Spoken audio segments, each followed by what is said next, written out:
Hello everyone, कैसे हैं आप लोग। आप सभी का स्वागत है मेरे चैनल में। और आज हम लोग जिस टॉपिक पे बात करने वाले हैं वो बहुत ही इम्पॉर्टेंट है और वो टॉपिक है अर्ली ट्वेंटीज़। अर्ली ट्वेंटीज़ में ना बहुत सारे प्रॉब्लम्स हम हैंडल करते हैं, बहुत सारे कन्फ्यूजन्स होते हैं, बहुत सारे प्रॉब्लम्स होते हैं। Family problems, financial problem, relationship problems, career कौन सा चूज़ करें, ये सारे प्रॉब्लम्स ना एक साथ हिट कर रहे होते हैं। इतना ईजी नहीं है इस टाइम को झेलना। तो इन्हीं बातों को आज हम डिस्कस करने वाले हैं और कोशिश करेंगे कि थोड़ी सी कहीं ना कहीं आपकी लाइफ में कुछ क्लैरिटी तो हम लेके आ ही सकते हैं। मे बी हम आपकी प्रॉब्लम नहीं सॉल्व कर सकते, लेकिन अगर आप कुछ चीज़ें फेस कर रहे हैं और बहुत कंफ्यूज हैं तो थोड़ी सी क्लैरिटी की ज़रूरत आपको है। अब देखिए, जब हमारी लाइफ में एक ऐसा टाइम पीरियड आता है ना जहाँ पे हम स्कूल से कॉलेज से बाहर निकलते हैं, रियल लाइफ में एंटर करते हैं, जब बहुत सारी जिम्मेदारी आने वाली होती है, उस जिम्मेदारी को संभालने के लिए खुद को रेडी करने का टाइम आता है। उसी टाइम पे हम अलग अलग चीज़ों में इन्वॉल्व होने की कोशिश करते हैं, चाहे वो रिलेशनशिप हो, चाहे वो फ्रेंड्स के साथ पार्टी करना हो, या बहुत ज़्यादा कन्फ्यूजन, हम डिसाइड नहीं कर पा रहे होते कि हमें क्या करना चाहिए। तो इस टाइम पे आपको सबसे पहले जिस बात का ध्यान रखना है वो है आप खुद। आपको इस बात का ध्यान रखना है कि आप कहाँ स्टैंड कर रहे हैं, जो बनना है क्या उसके प्रोसेस में है या फिर किसी और ही डायरेक्शन में जा रहा है। इस टाइम पे जब आपको बहुत ज़्यादा फोकस खुद पे करना था, तो कहीं आप किसी और को अटेंशन देने के चक्कर में तो नहीं लगे हुए हैं। तो इन्हीं बातों को समझने के लिए आज हम अलग अलग पॉइंट्स पे डिस्कस करेंगे। सबसे पहले अगर बात करें करियर की, तो इस टाइम पे ना सबसे बड़ा मुद्दा यही है कि क्या करें, किस प्रोफेशन में जाएं। तो देखिए, प्रोफेशन के हिसाब से आज के दौर पे आपको किसी भी तरह के प्रेशर में आके काम को नहीं करना है। अगर आज आपकी फैमिली ये चाह रही है कि सोसाइटी में रिस्पेक्ट के लिए आप मेडिकल कर लें या आप इंजीनियरिंग कर लें, तो ये करने से कोई फ़ायदा नहीं है। क्योंकि जिस प्रोफेशन को आप चूज़ कर रहे हैं वो 1 साल 2 साल करना नहीं है, वो पूरी लाइफ करनी है। तो कहीं ना कहीं आपको कुछ ऐसा ढूंढना होगा, कुछ ऐसा एक्सप्लोर करना होगा जिसमें आपका इंटरेस्ट है। कुछ भी हो सकता है, या हो सकता है कि कोई स्टार्टअप, हो सकता है कि कोई छोटा सा बिजनेस जिसमें आप अच्छे हो, जिससे आप कहीं ना कहीं एक अपनी लाइफ में स्टेबिलिटी ले आए। स्टार्टिंग में कोई बहुत ज़्यादा पैसा नहीं कमा रहा होता है, लेकिन उस फील्ड में एंटर करना बहुत ज़रूरी है जो आगे चल चल के आपके लिए बहुत अच्छी हो सकती है, जहाँ पे आप बहुत अच्छा परफॉर्म कर सकते हैं। तो इन चीज़ों को चेक करना आपकी जिम्मेदारी है। अगर ऐसा कोई प्रेशर आ रहा है जहाँ पे फैमिली बहुत फोर्स कर रही है, या फिर फ्रेंड्स किसी खास फील्ड में जा रहे हैं तो ऐसा लग रहा है कि हमको भी उसी फील्ड में जाना है, तो ऐसा करना नहीं है। अपनी फैमिली से बात करिए, उनको समझाइए। अपने ड्रीम्स, अपने पैशन के लिए थोड़ा फाइट करना तो बनता है भाई। आखिरकार आपकी ज़िंदगी बनने वाली है वो चीज़। तो अपनी फैमिली से क्लैरिटी करना। बाकी सोसाइटी की टेंशन नहीं लेनी है।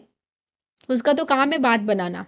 अगर आप अच्छा करेंगे तो भी कुछ ना कुछ निकल जाएगा, और जब आप बुरा करेंगे तब तो फिर बोलने के लिए है ही। तो जब करियर की बात आए तो थोड़ा सा खुद को एक्सप्लोर करिए, थोड़ा टाइम लीजिए। प्रेशर में आके कोई काम को तुरंत नहीं करना है। तो इन बातों को समझना ज़रूरी है कि आप क्या करना चाहते हैं, आप कहाँ बेस्ट हैं। कई बार हम प्रेशर में आके किसी काम को करने की कोशिश करते हैं और आगे चल के वही हमारे डिप्रेशन और मेंटल ट्रॉमा का कारण बनता है। किसी ऐसे फील्ड में चले जाते हैं जो हमें कभी करना ही नहीं था। बाद में रियलाइज़ ये होता है कि बस हम लोग किसी फैमिली के प्रेशर में अपनी फैमिली को खुश करने के लिए उस काम को कर रहे थे, बट एक्चुअली में। तो ये सारी चीज़ें हैं जो आपको समझने की ज़रूरत है। अब दूसरी प्रॉब्लम की अगर बात करें तो दूसरा सबसे बड़ा प्रॉब्लम क्या है मेरे हिसाब से, तो रिलेशनशिप। किसी भी ऐसे इंसान के साथ रहने की कोई ज़रूरत नहीं है जो आपको पीस तो नहीं दे पा रहा है लेकिन अननेसेसरी टेंशन्स दे रहा है। अब आप एक ऐसे टाइम पीरियड में हैं जहाँ पे ध्यान आपको खुद पे देना है। इस बात का ध्यान नहीं देना है कि कोई छोड़ के चला जाएगा। इस बात का ध्यान नहीं देना है कि ये इंसान किसी के साथ जो है हमको चीट ना कर ले। चीट अगर करना होगा ना, उसको कोई नहीं रोक सकता। अगर किसी पर्सन को चीट करना होगा तो दुनिया की कोई ताकत नहीं है जो उसको रोक सकती है। ना कोई पैसा, ना कोई लालच, कुछ भी नहीं। जिसको करना है वो करेगा। तो लोगों के पीछे भागने की बजाय प्रायोरिटी खुद को बनाना ज़रूरी है। आपको आपकी लाइफ में क्या करना है, डिसिप्लिन रहना है, इन बातों को ध्यान रखना आपकी जिम्मेदारी है। अब ऐसा ना हो कि आप किसी और के पीछे भाग रहे थे और आपके लाइफ का सबसे वैल्यूएबल टाइम ऐसे ही बीत गया और इस बात का रिग्रेट आपको जाके 30, 35, 36 में होगा और फिर वक्त ना बहुत आगे निकल चुका होगा। फिर आप बस रिग्रेट करते रह जाएंगे कि जिसके पीछे जा रहे थे ना तो वो मिला और ना ही हम लाइफ में कुछ अच्छा कर पाए। तो ये सारी चीज़ें आपको आज सोचनी है, खुद को एनालाइज करना है, एक चेक लेना है कि आज जिस काम को आप कर रहे हैं, जिस इंसान के साथ आप हैं, क्या वो सही है? एक सवाल तो खुद से बनता है ना। दूसरी बात अगर हम लोग ध्यान दें तो वो है कि हम खुद का ध्यान नहीं रखते। हमें कोई फर्क नहीं पड़ता है कि हम क्या खा रहे हैं, हमें कोई फर्क नहीं पड़ता है कि हम अपने आप को कितनी, अगर बात करें, कितनी सारी प्रॉब्लम्स की तरफ धकेल रहे हैं, कितने सारे हेल्थ इश्यूज हैं और हम लोग बिल्कुल ध्यान नहीं देते। आज जिस टाइम पे आपको आपकी लाइफ में इतना बड़ा फैसला करना है, आज आपको इतना बड़ा डिसीजन लेना है कि आप क्या करेंगे और उसके पीछे जम के मेहनत करनी है, उस टाइम पे खुद का ध्यान भी तो रखना पड़ेगा। खुद का ध्यान सिर्फ फिजिकल हेल्थ नहीं होता, खुद का ध्यान मेंटल हेल्थ भी होता है। तो हेल्दी होने की ज़रूरत है, फिजिकली भी मेंटली भी। मन में अगर कोई ट्रॉमा है, कोई परेशानी है, तो उससे डील करिए, उससे लड़िए, उसको दबाइए मत। कुछ भी कर सकते हैं।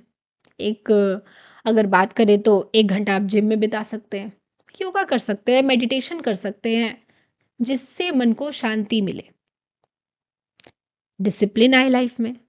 जब आप वक्त पे खाते हैं, वक्त पे सोते हैं, अपने काम को बहुत अच्छे से करते हैं, तो कहीं ना कहीं आप आगे चल के अपने लिए एक बहुत ही बेहतर इंसान बनाने की कोशिश में हैं। तो इन बातों का ध्यान रखिए। डिसिप्लिन लाना बहुत ज़रूरी है और डिसिप्लिन ऐसे ही नहीं आएगा, बहुत सारी चीज़ें सेक्रीफाइस करनी पड़ती है। तो ये सारी बातें हैं और बस इतना कहना चाहेंगे कि अपने लाइफ के ना गोल्डन पीरियड को अननेसेसरी चीज़ों में वेस्ट मत करिए। इस टेंशन में वेस्ट मत करिए कि किसी से टेंशन चाहिए। तो बस आज के लिए इतना ही। उम्मीद करेंगे कि कहीं ना कहीं आपके मन में जो उलझन है, उस बात की क्लैरिटी मिली हो आपको।